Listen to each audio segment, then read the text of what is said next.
हत्याकांड पर चाचा ने किया बड़ा खुलासा। दहेज में दी स्कॉर्पियो, फिर भी फॉर्च्यूनर की डिमांड। क्या दीपिका नागर कूदी नहीं, उसे धकेल दिया गया? एनएमएफ न्यूज पर दीपिका के चाचा का बड़ा खुलासा।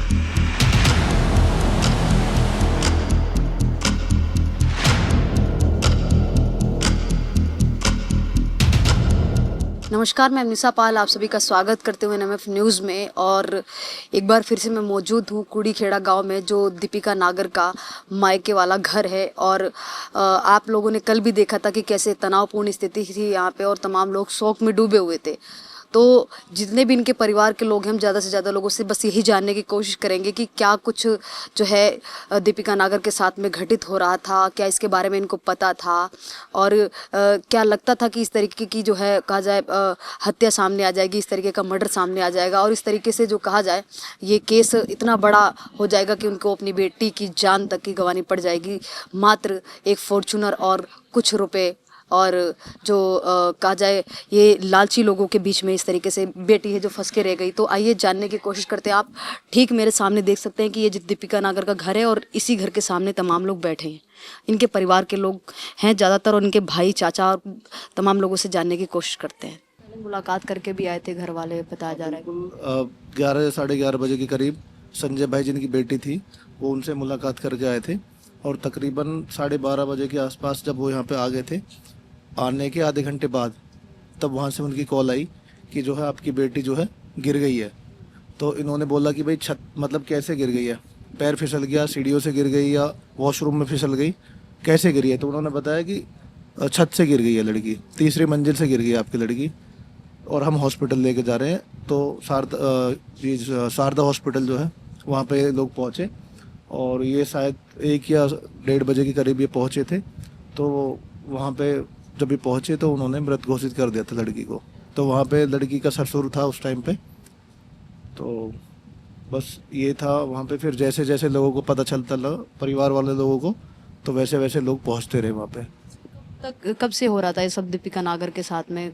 पता चला कब आप लोगों को पता चला कि ये सब हो रहा है, दहेज की मांग की जा रही है और ज़्यादा गाड़ी फॉर्च्यूनर जो है, पैसे रुपए सब? देखिए, ये चल तो पहले से रहा था, लेकिन हर बाप ये चाहता है कि भाई बात एकदम से ना हो। पहले तो प्रताड़ित तो काफ़ी टाइम से कर ही रहे थे। शादी के लगभग आप ये मान लो कि 3-4 महीने के बाद से ये मांगे, उनकी डिमांडें स्टार्ट हो चुकी थी। लेकिन हर परिवार, हर बाप ये चाहता है कि उसकी बेटी का घर बसा रहे, कोई ऐसी घटना ना घटे। तो ये सब चलता रहा। फिर अंत में फिर ये उस दिन भी समझा बुझा के आए थे जो भी बात हुई थी। तो उसके बावजूद भी उन्होंने एक कदम उठा दिया। पहले तो लड़की को मारा है, काफ़ी सारे निशान हैं उसकी बॉडी पे। किसने, ऋतिक नहीं मारा है मतलब क्या? देखो, ये तो जांच का भी कुछ कर सकते, लेकिन ये है कि लड़का, उसका लड़की का ससुर, लड़की का हस्बैंड, उसकी नंद, इन सब का जो है बताया जा रहा है कि लोग थे। जो लोग मौके पे थे वही होंगे, और कौन मारेगा उसको? भाई बाहर से तो कोई आके मारेगा नहीं उसको। पैसों की मांग किसकी थी, ऋतिक की या पूरी फैमिली की? पूरे परिवार की थी, ऋतिक के पापा की, इन सब की डिमांड थी। ये डिमांड थी कि भाई हमारे जो है लड़के को तो फॉर्च्यूनर मिलती, आप लोगों ने तो जो है स्कॉर्पियो दे के राड काट दी। तो ऐसी डिमांडें थी उनकी, और 50 लाख रुपए कन्यादान मिलता। ये सब डिमांडें उनकी बढ़ती रही, और वो उसी तरह से उसको टॉर्चर करते रहे। जैसे ताना मारते हैं ना, तो इस तरह से करते रहे उसको रेगुलर। बिहेवियर कैसा था, कैसा बिहेवियर था? अब जैसे दीपिका नागर के लिए कैसा बिहेवियर था, आप लोगों के लिए? देखिए, शुरू में तो सभी का बिहेवियर अच्छा ही होता है, एकदम से तो कोई कुछ होता नहीं है। शुरू में नई नई शादी होती है तो बिहेवियर तो शुरू में तो अच्छा ही होता है ना। धीरे धीरे जब इंसान रहता है उसके साथ, तब पता चलता है कि किसका बिहेवियर कैसा है, तब निकल के आती है चीज़ें, खुल के तो तभी आता है ना इंसान। तो ये सब चीज़ें रही हैं। अब वो लोग भी उधर से वीडियोस डाल रहे हैं, पुरानी वीडियोस को डाल रहे हैं, ये दर्शाने के लिए कि भाई उसने आत्महत्या करी है। आत्महत्या क्यों करेगी कोई लड़की? और अगर पूरे केस को घुमाना चाहते हैं, आत्महत्या बताना चाहते बिल्कुल, वो लोग बिल्कुल गुमराह करना चाह रहे हैं, और इस केस को दूसरे दिशा में ले जाने की कोशिश कर रहे हैं। क्योंकि देखो, जिसके उसके निशान हैं, चोटें जो लगी हैं उसके निशान है, उसको पहले बेरहमी से बहुत पीटा है, टॉर्चर करा है उन लोगों ने, और हो सकता है पहले ही मार दिया हो और फिर छत से गिराया, ये दिखाने के लिए ताकि कि वो आत्महत्या करे लड़के ने। हम लोग भी गए थे अभी वहाँ पे, कल हम लोग गए थे एसीपी साहब के साथ वहाँ पे मौका मुआयने पे करके आए। तो लड़की जहाँ गिरी थी बिल्कुल ऐसे गिरी थी कि बिल्कुल सीधे, अगर लड़की अगर कूदती भी तो थोड़ा दूर जाके गिरती, वो बिल्कुल ऐसे नीचे गिरी थी जैसे गिरा वो। गांव गई थी मैंने, आसपास देखा तो कई सारे किराएदार रहते हैं और वो इस समय तो पूरे मकान में जो है ताला लगा हुआ है, दुकानें भी हैं जो आगे उनमें ताला लगा हुआ है, पूरा मकान है वो। और गिरफ्तारी सिर्फ 2 हुई हैं, कहा जा रहा है कि FIR 7 लोगों के खिलाफ करवाई। जी बिल्कुल, FIR 7 लोगों के खिलाफ की गई है, लेकिन 2 तो पकड़ लिए थे। कल रात एक और पकड़ लिया है, लड़का का जो चाचा था, विनोद शायद नाम है उसका, वो भी रात उठा लिया है पुलिस वालों ने।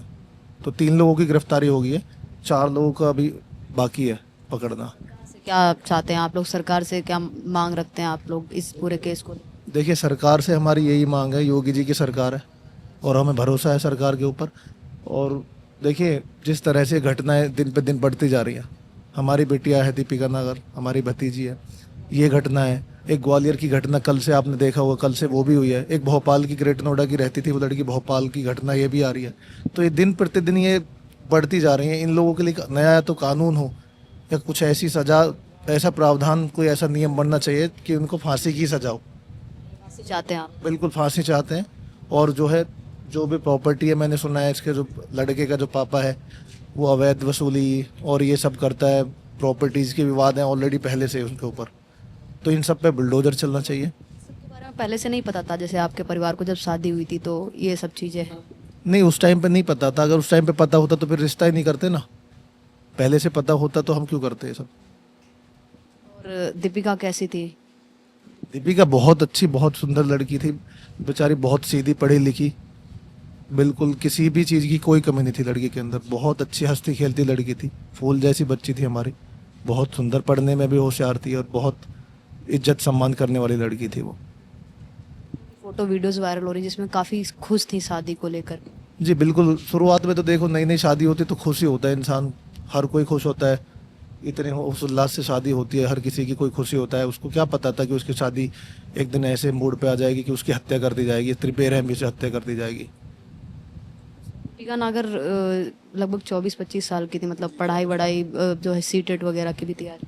जी 24 साल की थी वो, BA B.Ed कर रखा था उसने, और पढ़ाई में भी बहुत अच्छी थी वो, पढ़ने में भी बहुत अच्छी थी। और यहाँ भी अगर घर से बाहर में निकलती थी तो गर्दन नीचे करके चलती थी। ऐसे उसको संस्कार मिले थे परिवार से। हमारा परिवार बहुत अच्छा है, ऐसा परिवार नहीं है हमारा। लगता है कि लाडली थी सबकी? हाँ बिल्कुल लाडली थी, छोटी थी तो सबकी लाडली थी। सरकार से कार्रवाई, मतलब यही चाहते हैं कि आप फांसी? जी बिल्कुल, सरकार से यही अपील है हमारी कि फांसी की सज़ा हो और जल्द से जल्द इसकी कार्रवाई और बहुत तेज़ी से की जाए। जो बाकी 4 लोग फरार हैं उनको भी पकड़े सरकार। प्रशासन से यही निवेदन है और सरकार से भी कि इसको फांसी की सज़ा मिले और जो है इस पर बुलडोजर चला जाए इसकी प्रॉपर्टीज़ पे, और जो अवैध प्रॉपर्टीज़ है उनको भी सील किया जाए। जो गरीब लोगों को सता रहे हैं लोग, इसका बाप जो है लड़के का, ऐसा सुनने में आया है कि वो प्रॉपर्टी के विवादित ऑलरेडी उस पर 20-25 मुकदमे हैं इसकी चौकी में, थाने में, इकोटेक 3rd में। तो उसको तो पहले से ही जब हिस्ट्री शीटर है तो उसको तो और कठोर उसको वो मिलनी चाहिए। हम लोग ये कह रहे थे कि वहाँ उनके गांव में प्रधान बोला जाता है जो इनके ससुर थे दीपिका नागर के। देखिए, प्रधानी तो उधर है नहीं, बाकी कोई नाम से ऐसे प्रधान लगा दिया जाए तो एक अलग चीज़ हो गई।